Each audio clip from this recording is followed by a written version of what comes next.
대법관님, 잘 오셨어요. 꼭 묻고 싶었어요. 오늘 이 자리에. 자, 사건 기록을 볼 수 있는 것으로 되어 있습니다. 배당되어서 보기 전에 사건 기록을 볼 수 있는 것으로 되어 있습니다. 이렇게 되어 있죠? 사건 기록을 볼 수 있는 것으로 되어 있다. 이건 어디에 나와 있어요? 전자기록은 말할 것도 없고, 그 다음 종이기록도 대법관이 원하면 사건이 접수되는 순간 볼 수 있는 것으로 알고 있습니다. 알고 있죠? 네. 그러면 본인이 원해서 자기에게 배당되기 전에 본 적 있어요, 없어요? 저한테 배당되기 전에 본 적 있어요, 없어요? 본 적 있어요, 없어요? 본 적이 있습니다. 어떤 걸 본 적 있어요? 어떤 예를? 사실은 이제 아까 제가 말씀드렸다시피 거짓말 하시면 안 돼요? 상고이유의 당부의 판단에 필요한 범위 내에서 이제 기록을 대법관들이 본 것으로 자기 기록이 아닌데도 보아요? 볼 수 있습니다. 볼 수 있어요? 보아요? 그리고 이제 이 사건 같은 자, 경우는 제가 대법관에게 물어봤어요. 배당된 것도 하기 바쁜데 다른 거를 누가 먼저 사전에 보냐? 이게 기본 아니에요? 대법관 한 명에게 주어진 사건이 얼만데 뭘 사전에 봐요? 가슴에 손을 얹고 거짓말인지 아닌지 저희는 다 알아요. 왜 국회의원들이 이런 얘기를 계속하겠어요? 박영재 대법관을 믿었어요. 그런데 박영재 대법관이 주도해서 윤석열 편을 들고 한덕수 편을 들고 그리고 이재명이라고 하는 더불어민주당의 대통령 후보를 날려버릴 결심을 한 거 아닙니까? 이거 꼭 물어보고 싶었어요. 그런데 여러분은 꽁꽁 숨겨놓고 나오지 않은 거예요. 오늘 박영재 대법관이 이야기한 내용을 보면 말투, 표정 모두 다 해서 사전에 읽었습니다는 거짓말로 확인하는 걸로 하겠습니다. 두 번째, 종이 기록으로 보게 되어 있는데 전자 기록으로 그게 왔습니까? 지금 이제 형사도 전자소송으로 이행하는 단계입니다. 그 과정 이행하는 단계이지 전자소송으로 전자기록으로 왔어요, 안 왔어요? 그땐 불법이에요? 저희는 왔어요, 안 왔어요? 전자기록으로 다 왔습니다. 전자기록으로 왔으면 그 전자기록 온 거를 어떻게 열어봤어요? 그건 열어볼 수 있게 돼 있습니다. 어디서 어떻게 열어봤냐고요? 그럼 컴퓨터로도 다 열어볼 누구 컴퓨터로요? 각자 자신의 컴퓨터로 자신의 컴퓨터로 열어볼 수가 있어요? 열어볼 수 있습니다. 지금 그것도 역시 일반적인 경우를 말씀드리는 겁니다. 아니까 저기 우리 그 대법관이 그걸 열어봤냐고요? 네, 직접 열어봤냐고요? 저도 열어봤습니다. 열어봤어요? 그럼 그 기록 가지고 올 수 있어요? 지금은 가져올 수가 없습니다. 이미 기록은 다 내려갔습니다. 뭘 내려놔요? 그 기록은 다 들어있죠? 제가 그러면 그 기록을 열어볼 때 본인 컴퓨터로 들어와요, 그게? 열어볼 수 있습니다. 그러니까 열어봤어요?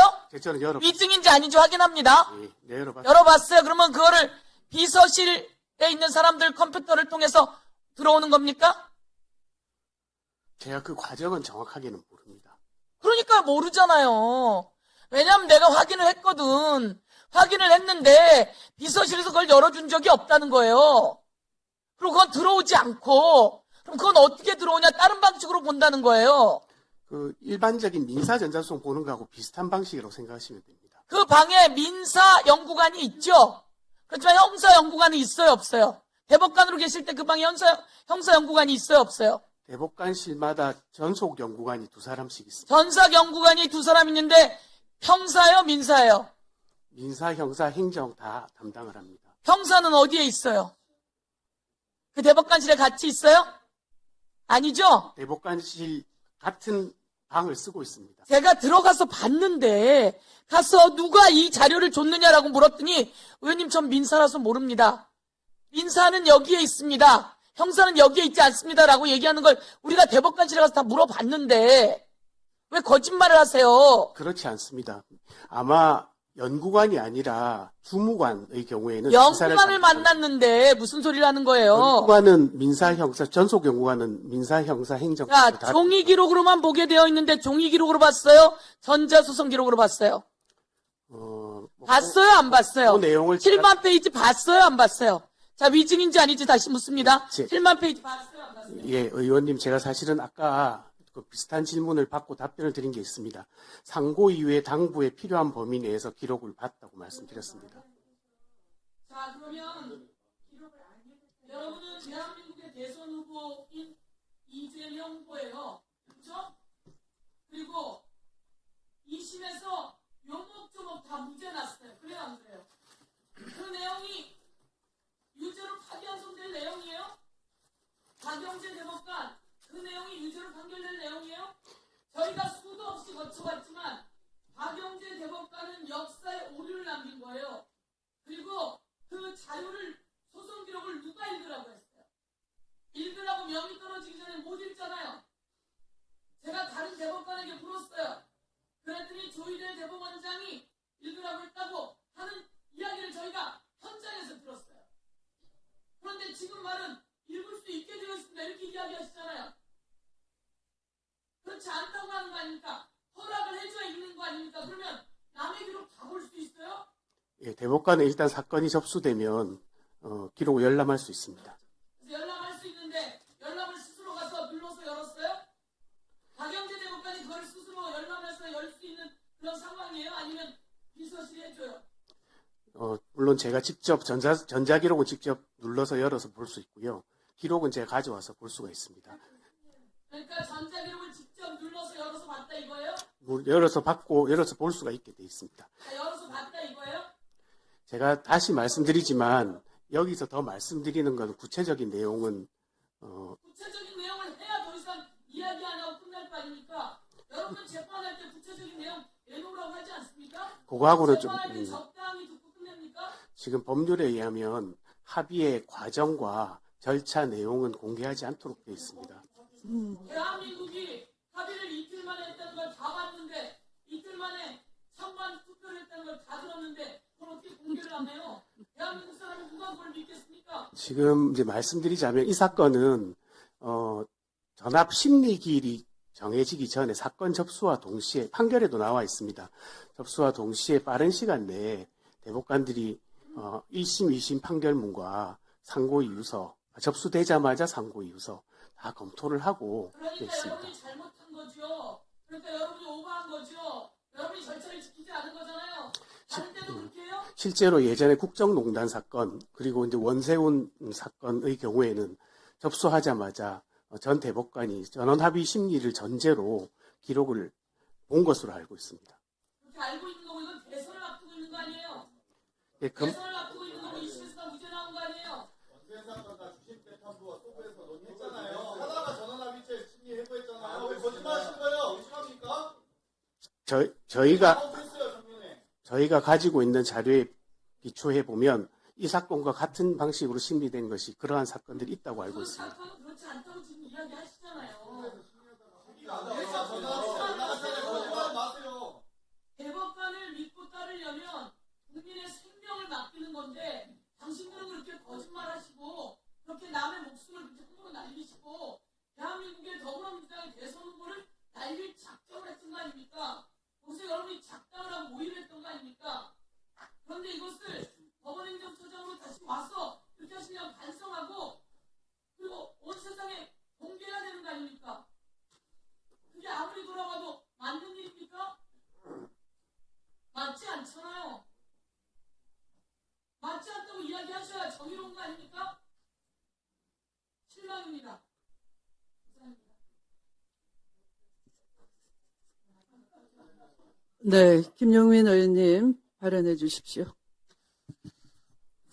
네, 지금 오늘 이렇게 법사위회를 쭉 보신 국민들께서는 이미 판단을 하셨을 것 같습니다.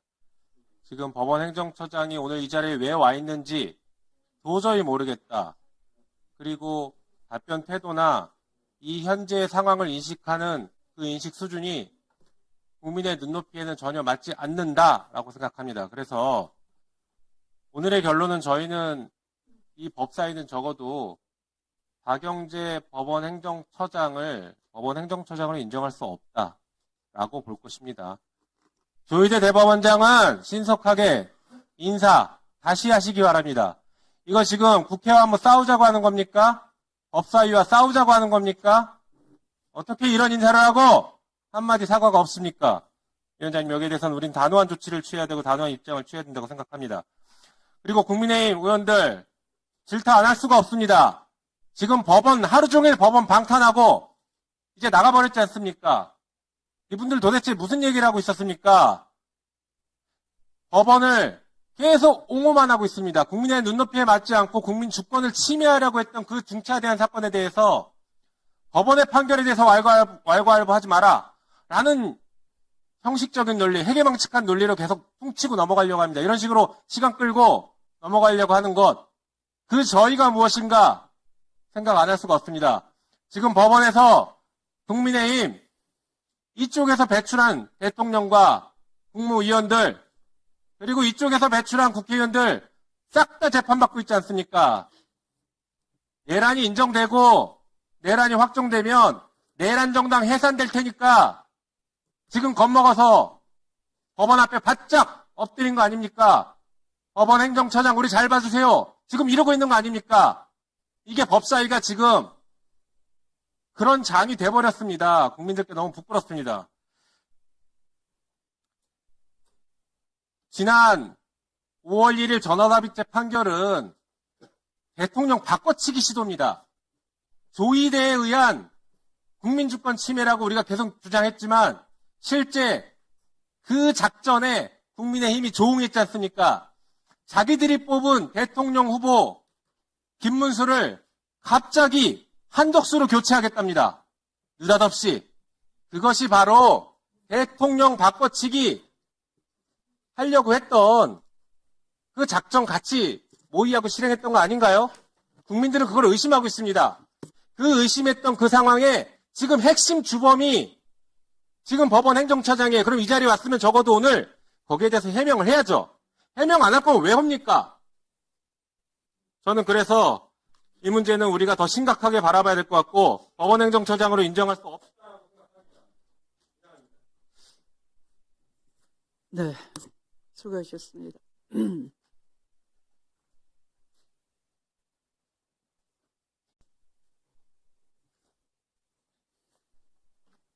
법원행정처장님, 네. 아까 판결을 승복해야 된다라고 하셨죠? 네, 판결 이 확정된 승복합니다. 판결에 대해서는 승복을 해야 네, 확정된 판결 승복합니다. 그러면 재심 제도는 왜 있습니까? 법률을 고쳐서 형사소송법이나 민사소송법의 재심 재판 없애버릴까요?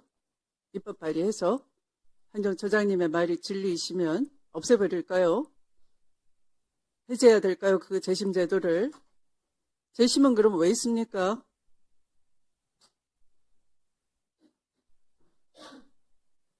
수사 날조, 증거 조작 그런 거 있을 수 있죠? 허다에 있는 거죠.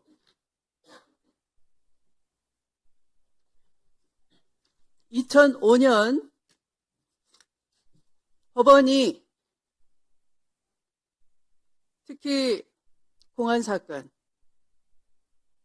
국정원, 과거 안기부 또는 경찰이 또는 검찰이 강압수사, 증거조작, 날조수사를 해서 인권 침해를 하고 판결이 논리 모순으로 가득 찼을 때 그런 암울한 과거가 있었습니다. 군부 독재 시절. 네. 그런 과거사를 재조명해보자 해서 200건 이상이 이건 판결이 분명히 문제가 있다라고 본 적이 있죠. 그때가 대법원장이 성함이 누구십니까? 이용훈 대법원장님이십니다. 네. 기억하시죠? 그건 바로 법원 스스로가 승복할 판결이 아니다. 다시 들여다보자 했다는 거죠. 그런데 그 1호 사건이 제일동포에 대한 간첩 조작 사건이었어요. 서아무 계신데 안타깝게도 너무 억울해서 2021년까지 병마를 짊어진 채로 일본까지 가서 겨우겨우 증거를 찾아내고 재심 신청 자료를 제출했지만 한 번도 부르지 않고 기각했다는 겁니다. 저는 제주 4.3 사건 1948년에서 54년 사이에 일어난 사건인데 법무부 장관으로 있을 때 직권재심을 명했습니다. 직권으로라도 살펴되는 거 아닙니까? 고인이 됐더라도. 하늘에서도 영혼마저 억울하다면 자유롭게 해줘야 되는 게 사법부 역할 아니겠습니까? 그런데 그걸 그렇게 병마와 싸워가면서 겨우겨우 간신히 사라지고 흩어진 증거들을 모아서 재심 신청을 했더니 기록만 보고 기각한 판사가 있었습니다. 누군지 알려드릴까요? 이영훈 대법관 시절에, 대법원장 시절에 240건 이상 부끄러운 사법 역사를 청산하자. 이거는 우리가 자체로 살펴보자라고 했는데 그 1호 사건 기각한 판사가 누구겠습니까? 보니까 우리 행정처장님하고도 같이 근무연이 있네요. 2012년에서 2015년 사이에 박근혜 정부 시절인데요. 중앙지법에서 같이 근무했네요. 대법원의 재판연구관으로 데리고 있었네요. 누구겠습니까? 바로 지난주에 김건희 도이치모터스 사건 포괄 일제를 마음대로 수개의 죄다라고 공소시효 다 지났다고 우기고 통정매매라고 공무원들을 재판에서 인정했던 사실관계마저 부정하고 어거지 판결한 우인성 판사입니다. 이 정도 되면 우인성 판사가 우리 법원 행정처장님하고 같은 계보라고 해도 되겠습니까? 저는 우인성 판사님하고는 면식이 없습니다. 면식이 없습니까? 이건 어떻게 생각하세요? 제가 지금 드리는 아까 인혁당 판결에 대해서 그런 이상한 답변을 하셨는데 이영훈 대법원장께서 법원 자체적으로 다시 들여다보자 한 과거사 판결들에 대해서는 어떻게 해야 될까요? 어떤 대책을 갖고 계십니까? 행정처장님 정도 그 자리에 중책을 맡으시려면 이런 것에 대한 최후의 보루로서 역할을 못한 데 대한 대책을 갖고 오셔야 되는 겁니다. 저도 이제 아까 취임사에서 말씀드렸던 것처럼 사법부가 잘못한 부분에 대해서는 찾아내서 아니 찾아줬어요. 그런데 매장한 겁니다. 그걸 개선 매장한 지 20년 지났습니다. 그 사이에 많은 사람들이 죽었어요. 억울하게. 이런 소리 마저 지금 윤석열 정권이 내란을 저질러서 성공하고 사법부가 엄호하고 그랬다면 이런 소리 나왔겠습니까? 저 같은 사람이 여기 있는 사람들이 살아있겠습니까? 여인형 리스트에 다 들어가서 지금쯤은 귀신이 돼서 구천을 떠돌겠죠?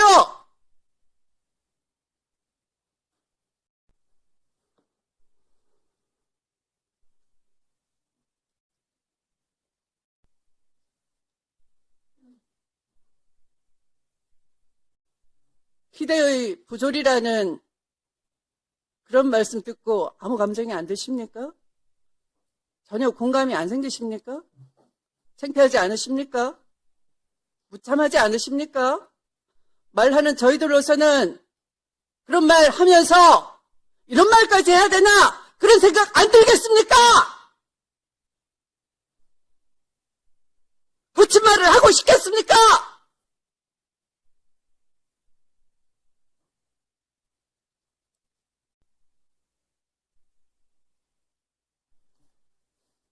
법원 행정처는 도대체 왜 있는 겁니까? 끼리끼리 사법시험 우수한 성적으로 붙고 편한 근무처 발령받고 판례연구 모임 하면서 지식 자랑하시고 좋은 보직 받으시고 출세하고 대법관 되고 서로 선후배 돼서 끌어주고 밀어주고 좋은 로펌 가고 그렇게 하는 산실로서의 법원 행정처입니까? 국민에 대한 책무는 전혀 없습니까? 법원의 부끄러운 역사에 대해서 어떻게 해야 되겠다는 방책은 없는 겁니까?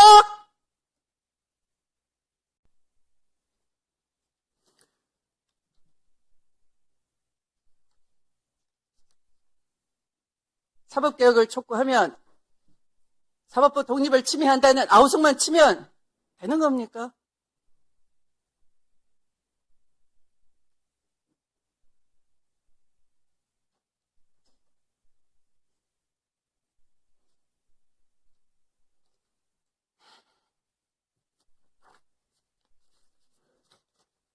행정처장님이 자발적으로 물러나지 않으시면 우리는 청문회를 해보겠습니다. 적격인지 아닌지 살펴보기로 하겠습니다.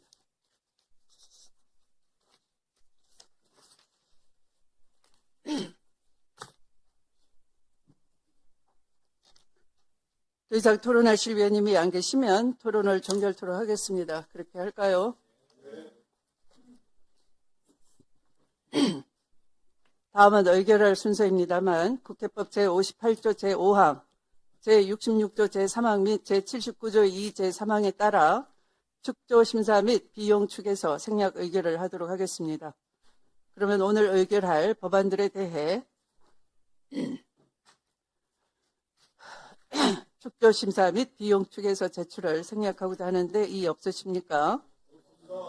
네, 가결되었음을 선포합니다. 의결하도록 하겠습니다.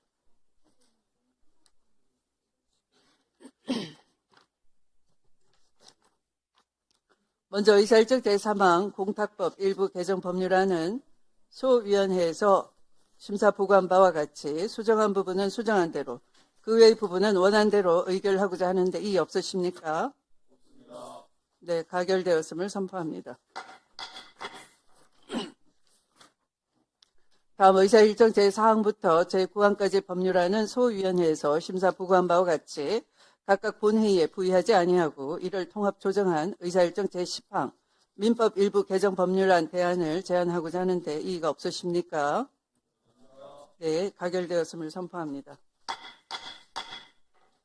다음 의사일정 제11항부터 제16항까지 법률안은 소위원회에서 심사 보고한 바와 같이 각각 본회의에 부의하지 아니하고 이를 통합 조정한 의사일정 제17항 법원조직법 일부 개정 법률안 대안을 제안하고자 하는데 이의가 없으십니까? 가결되었음을 선포합니다. 다음 의사일정 제18항부터 제27항까지 법률안은 소위원회에서 심사 보고한 바와 같이 각각 본회의에 부의하지 아니하고 이를 통합 조정한 의사일정 제28항 각급 법원의 설치와 관할 구역에 관한 법률 일부 개정 법률안 대안을 제안하고자 하는데 이의가 없으십니까? 가결되었음을 선포합니다. 다음 의사일정 제29항부터 제31항까지 법률안은 소위원회에서 심사 보고한 바와 같이 각각 본회의에 부의하지 아니하고 이를 통합 조정한 의사일정 제32항 민사소송법 일부 개정 법률안 대안을 제안하고자 하는데 이의가 없으십니까? 가결되었음을 선포합니다. 다음 의사일정 제33항부터 제35항까지 법률안은 소위원회에서 심사 보고한 바와 같이 각각 본회의에 부의하지 아니하고 이를 통합 조정한 의사일정 제36항 민사집행법 가결되었음을 선포합니다. 다음 의사일정 제37항 소액사건 심판법 일부 개정 법률안은 소위원회에서 심사 보고한 바와 같이 수정한 부분은 수정한 대로 그 외의 부분은 원한 대로 의결하고자 하는데 이의가 없으십니까? 가결되었음을 선포합니다. 다음 의사일정 제38항부터 제40항까지 법률안은 소위원회에서 심사 보고한 바와 같이 각각 본회의에 부의하지 아니하고 이를 통합 조정한 의사일정 제41항 중재법 일부 개정 법률안 대안을 제안하고자 하는데 이의가 없으십니까? 가결되었음을 선포합니다. 다음 의사일정 제42항부터 제45항까지 법률안은 소위원회에서 심사 보고한 바와 같이 각각 본회의에 부의하지 아니하고 이를 통합 조정한 의사일정 제46항 선박 소유자 등의 책임 제한 절차에 관한 법률 일부 개정 법률안 대안을 제안하고자 하는데 이의가 없으십니까? 가결되었음을 선포합니다. 다음은 의사일정 제47항 행정소송법 일부 개정 법률안은 소위원회에서 심사 보고한 바대로 우리 위원회 안으로 제안하고자 하는데 이의가 없으십니까? 네, 가결되었음을 선포합니다. 다음 의사일정 제48항 질서위반 행위규제법 일부 개정 법률안은 소위원회에서 심사 보고한 대로 우리 위원회 안으로 제안하고자 하는데 이의가 없으십니까? 가결되었음을 선포합니다. 오늘 의결한 안건의 자구 정리 등에 관한 사항은 위원장에게 위임해 주시기 바랍니다. 이상으로 오늘 회의를 마치기 전에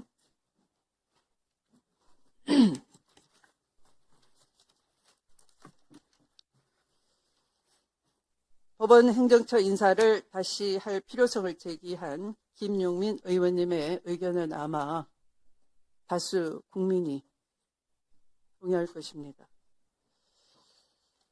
법사위의 이해관계 또는 지금 대통령이신 한 분의 이해관계를 반영한 것이 아닙니다.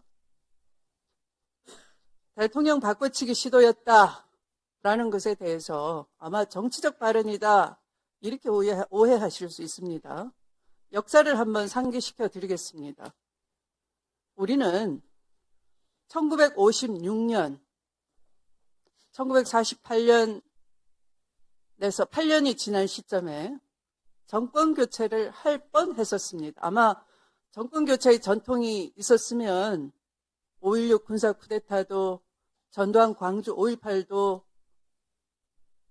또는 4.19까지도 안 일어났을 수 있을 것입니다. 그때 정권 교체가 안 이루어졌던 이유는 바로 회공 신익희 선생이 대선 직전에 급설을 하셨기 때문입니다. 안타깝죠. 리더는 참으로 중요한 겁니다. 이것은 심장마비의 급서기 때문에 어쩔 도리가 없는 것이죠. 4년 지나서 또 대통령 후보가 있었는데요. 저는 이분을 제주 4.3을 굉장히 끔찍한 방법으로 토끼 사냥하듯이 사람을 많이 죽인 명령을 내리셨기 때문에 좋아하지는 않습니다. 그러나 당시에 다수 정권 교체를 바라는 국민의 희망이었고 바로 그분이 유석 조병옥 박사이십니다. 그분이 1960년 2월에 심장마비로 또 그분도 미국에서 사망하셨어요. 두 번이나 정권 교체할 만한 기량 있는 인재를 잃은 겁니다. 생물학적으로. 어쩔 수 없이. 4.19가 일어났고 연달아 5.16이 일어나서 독재가 시작됐습니다. 후진국형 독재인 것이죠. 혹자는 이것이 산업화의 기적을 이루었다라고 역사 속에 많은 용서를 하고 칭찬도 하십니다만 아마 우리의 국민성이 흥이 많고 머리가 좋고 창의력이 뛰어나기 때문에 제도가 민주주의였다면 빨리 각 지역의 특색을 살린 지방자치도 빨리 이루어졌을 것이고 경찰 제도도 검찰 제도도 선진국형으로 빨리 더 획기적인 발전을 이뤄낼 수 있었을 것입니다. 군사 독재를 하는 통에 군사 독재에 협조한 검찰은 수사권뿐만 아니라 영장에 대한 독점권마저도 가질 수가 있게 됐습니다. 이번의 이재명 후보에 대한 파기환송 판결은 이번 대선과 관련한 위반 행위가 아니었습니다. 이미 낙선한 후보의 지난 선거에 있어서 어떤 특정인을 대상해서 토론에 있었던 아느냐 모르느냐 그 사업이 비리 사업인지 아닌지도 밝혀지지 않은 가운데 경쟁 후보가 대장동 사업이 비리다라고 낙인을 찍으면서 어떤 특정인을 내세워서 그 사람을 알아 몰라 인식을 가지고 판단을 하신 거예요. 그걸 대법관 주심으로서 법률 문제라고 우기십니다. 저도 판사입니다. 그러나 그것은 사실 인식에 관한 문제입니다. 사실 문제입니다. 법률 문제가 아니에요. 법률심에서 마음대로 할 수 있다라고 하시는데 사실 인식에 관한 판단이 문제고 사실 문제입니다. 굳이 따지자면. 그런데 그걸 지난 선거에 있었던 인식의 문제, 토론에 있었던 문제 가지고 급히 서둘러서 이례적으로 온갖 내규를 다 어기시고, 그 내규 왜 있는 겁니까? 사법부 독립을 인정하기 때문에 있는 겁니다. 그런데 그 독립된 권한마저도 정적 사례를 위해서 남용을 하신 거예요. 그래서 그것도 4월 4일 헌법재판소가 내란을 극복할 수 있도록 현직 쿠데타 내란 대통령을 파면을 선고하고 치러지는 그런 비상한 시기에 국민 주권을 회복하는 시기에 선택권을 박탈해버리려고 시도한 겁니다. 그때 만약 파기환송 판결 즉시 환송받은 판결에서 자격 박탈할 수 있는 선고형이 내려졌더라면 우리는 후보 없이 선거 치르는 거예요.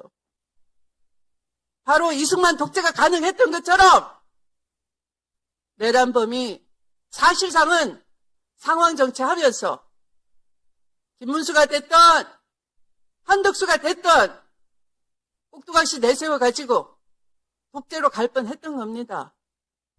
그걸 지금 모르시겠다고요? 그걸 이해해달라고요? 그냥 이게 단순히 대선 개입입니까?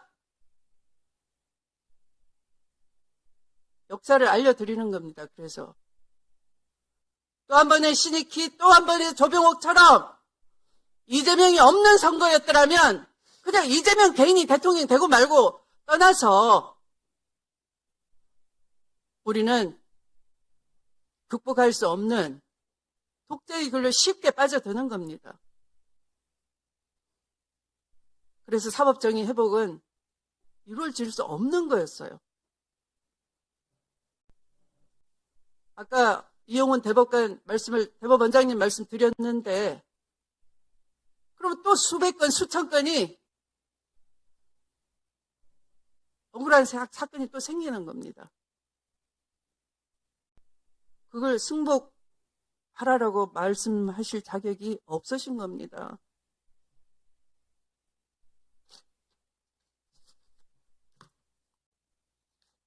하도 기가 차서 드리는 말씀입니다.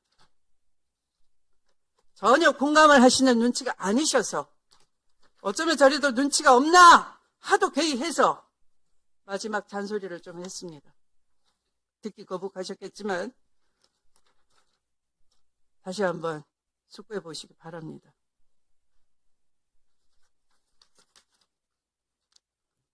그러면 오늘 회의를 마치도록 하겠습니다. 위원님들 수고 많으셨습니다. 기관장님들과 관계 공무원 여러분들께서도 수고하셨습니다. 일요일인 2026년 5월 29일까지로 연장하는 것을 우리 위원회의 의결로서 요구하고자 하는데 이의가 없으십니까? 네, 이의가 없으므로 가결되었음을 선포합니다. 다음 의사일정 제2항 증인 고발의 건을 상정합니다. 이 안건은 국회에서의 증언 감정 등에 관한 법률 제14조, 제15조에 따라 2025년 9월 22일 검찰개혁 입법청문회와 10월 23일 서울고검 등에 대한 국정감사에 출석한 엄희준 증인의 위증에 대해 고발하고자 하는 것입니다. 엄희준 증인은 첫째로 25년 9월 22일에 법사위의 검찰개혁 입법청문회에서 또 2025년 법사위 국정감사에서도 일방적인 지시는 하지 않았고 주임검사의 의견을 들었다라는 취지로 증언한 바 있습니다. 그런데 25년 9월 24일의 언론보도에 따르면 당시 엄희준 부천지청장은 검사 메신저를 통해서 쿠팡 무혐의를 지시했다라는 내용이 확인됐습니다. 둘째, 엄희준 증인은 25년 9월 22일 법사위 검찰개혁 입법청문회에서 25년 2월 21일 가장 사건 내용을 잘 아는 주임검사에게 증거관계를 들었다라는 취지로 증언을 했습니다. 그러나 25년 10월 23일 법사위 국정감사에 출석한 문지석 검사의 증언에 따른다면 당시 주임검사인 신가영 검사는 정기 인사로 인해 사건을 맡은 지 보름여밖에 되지 않은 상태였습니다. 셋째, 엄희준 증인은 25년 10월 23일 법사위 국정감사에서 3월 5일 문지석 부장이 무혐의 하는 것에 동의한다라는 취지로 증언을 했습니다. 그러나 25년 10월 23일 문지석 검사는 법사위 국정감사보다 앞선 25년 10월 15일 기후노동위 국정감사에서 불기소 처분에 동의하지 않다라는 취지로 증언한 바 있습니다.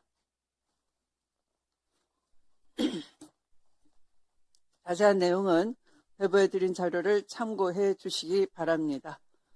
이 안건에 대해 의견 있으신 위원님 계십니까?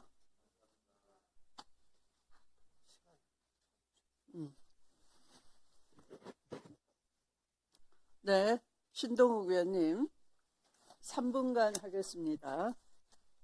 예, 지금 엄희준 증인에 대한 위정 고발 사유를 보면 이런 걸 가지고 어떻게 위정으로 고발을 할 수가 있겠습니까? 첫 번째가 일방적 지시하지는 않았고 주임검사 의견을 들었다고 했는데 언론 보도에 따르면이라고 하는데 우리 국회가 언론 보도를 가지고 위정을 판단하는 것 자체가 있을 수 없습니다. 언론 보도도 오보도 많고 또 언론 매체에 따라서 여러 가지 다양한 의견을 개진하는 경우가 많은데 언론 보도를 가지고 위정한다. 이거는 제가 상식적으로 좀 맞지가 않고 두 번째, 신가영 검사가 사건 맡은 지 보름여밖에 안 되는데 어떻게 사건 내용을 잘 아는 주임 검사에게 증거관계 들었다라는 것이 말이 되느냐 이제 이런 취지로 위정이라고 그러는데 사건 맡은 지 보름밖에 안 되면 잘 모릅니까? 제가 검사 안 해봐서 모르겠는데 적어도 제 경험으로는 보름 정도면 중요한 사건은 수사를 안 했다고 하더라도 그동안 수사해 놓은 거 보면 사실관계를 파악하는 데는 너무나 충분한 시간이라고 생각을 하고 그래서 이런 아주 추상적인 걸 가지고 위정을 고발한다는 거 있을 수 없다고 생각을 하고요. 세 번째는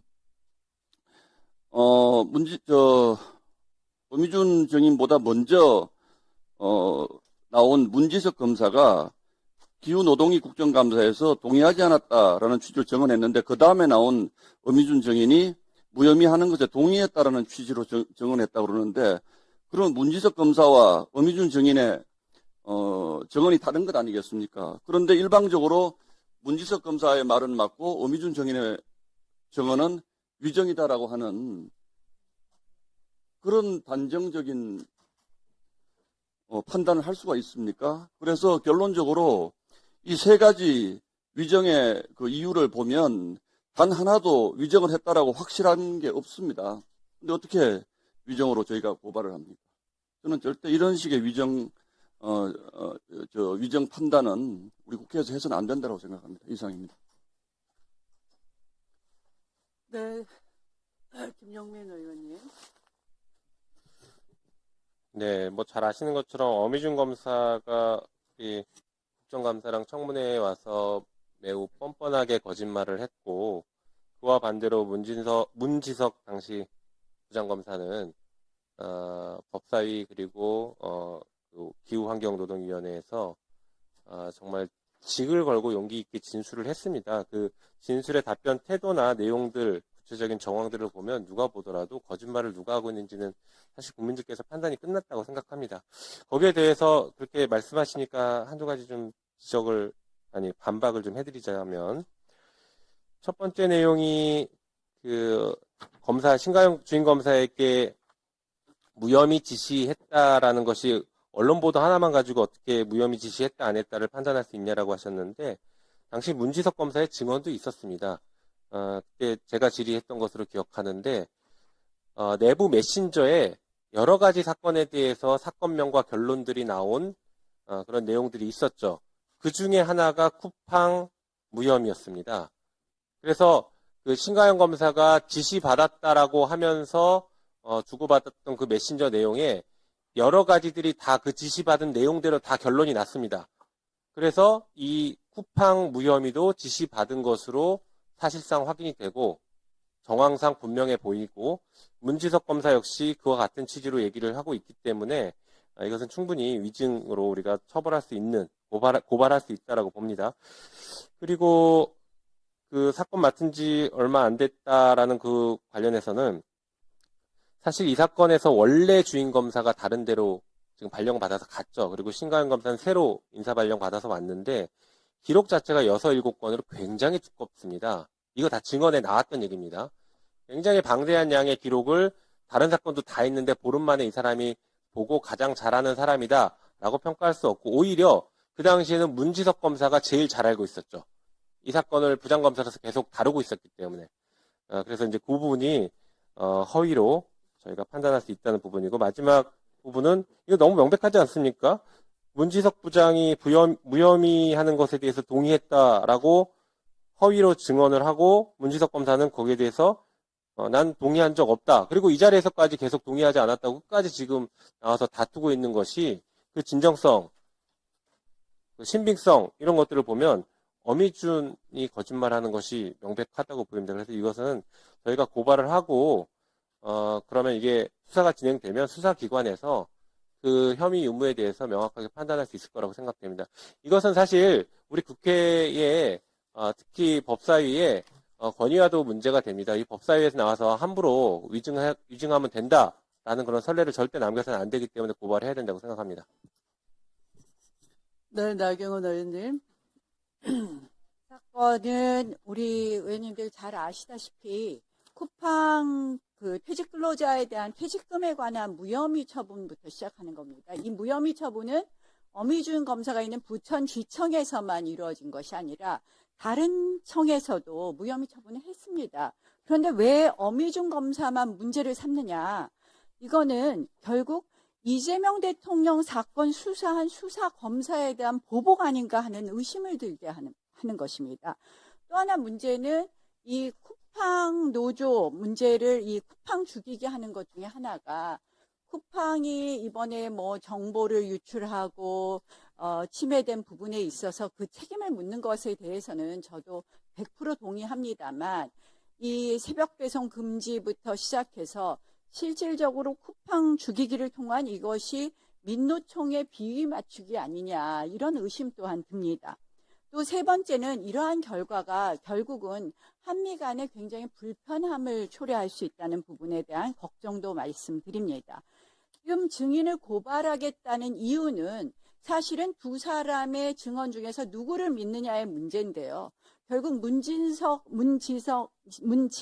검사의 증언을 믿는다면 이것을 고발하는 것이 맞겠지만 이 보면은 어느 누구의 증언을 믿느냐의 문제입니다. 그래서 우리가 함부로 어미준 검사를 이렇게 고발하는 것은 지금 현재 특검의 수사가 진행되고 있는데 이 부당한 압력이 될 수도 있다.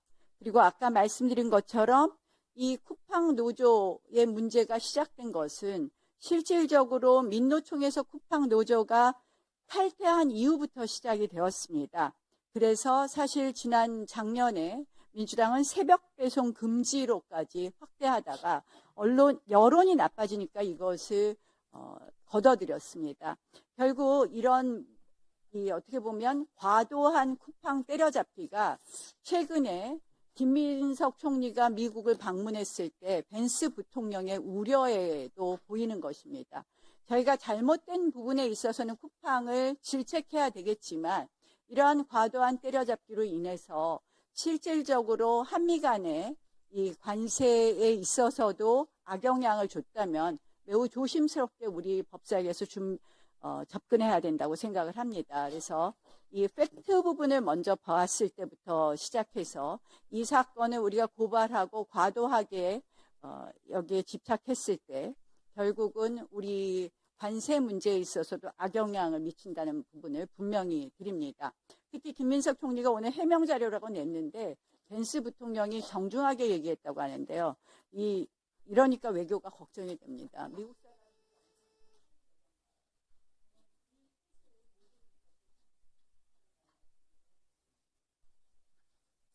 네, 토론하실 위원님도 계십니까? 네, 최혁진 의원님 3분입니다. 예, 몇 가지만 좀 말씀드리겠습니다. 사람이 몇 사람이 죽었는데 무슨 쿠팡 때려잡기 한다고 이런 얘기로, 무슨 뭐 미국과의 외교관계 얘기할 일이 뭐가 있습니까? 우리가 지난번에 비자 문제 때문에 우리나라 국민들 거기 구금돼 있고 할 때 뭐라고들 하셨어요? 정부가 외교관계 못해서 한국인이 피해 먹는 거에 대해서 왜 단호한 조치 못하냐라고 얘기하던 사람들이 대한민국 국민들을 때려 죽인 사람들에 대해서 뭘 단호한 조치를 한다고 그걸 문제 삼습니까? 말이 안 되는 얘기고요. 또 하나, 나쁜 놈을 나쁜 놈이라고 얘기하고 단죄하자라고 하는데 거기 이재명 대통령은 왜 끌고 들어갑니까?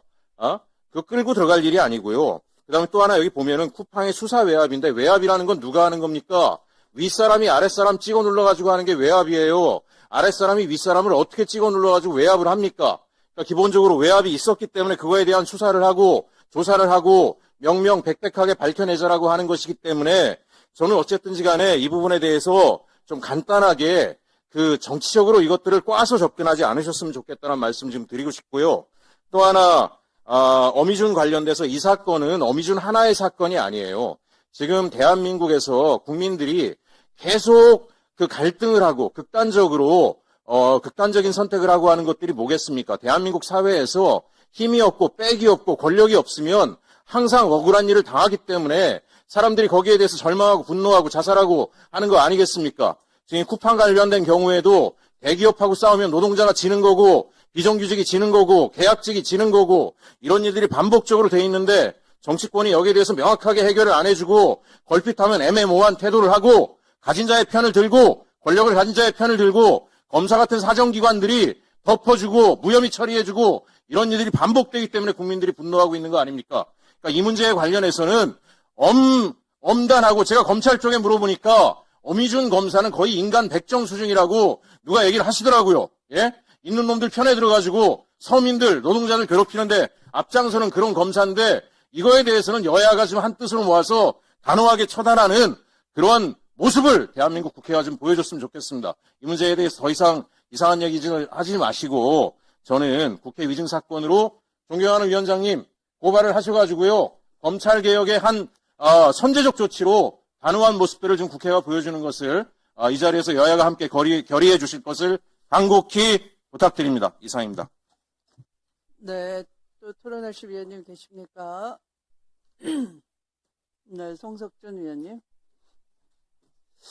예, 국회에서 증언 감정에 관한 법률에 위반해서 의증을 했다면 당연히 고발돼야 되겠죠. 예. 근데 지금 뭐 앞에서도 의원님들 말씀하셨지만 이게 명백하게 의증이라는 게 아직 잘 보이지가 않아요. 예? 그런데 이렇게 목소리 높여서 이렇게 얘기한다고 해서 의증 대상이 되는 거 아니잖아요. 우리 국회가 권위가 있어야죠. 예, 의증한다면 의증에 대한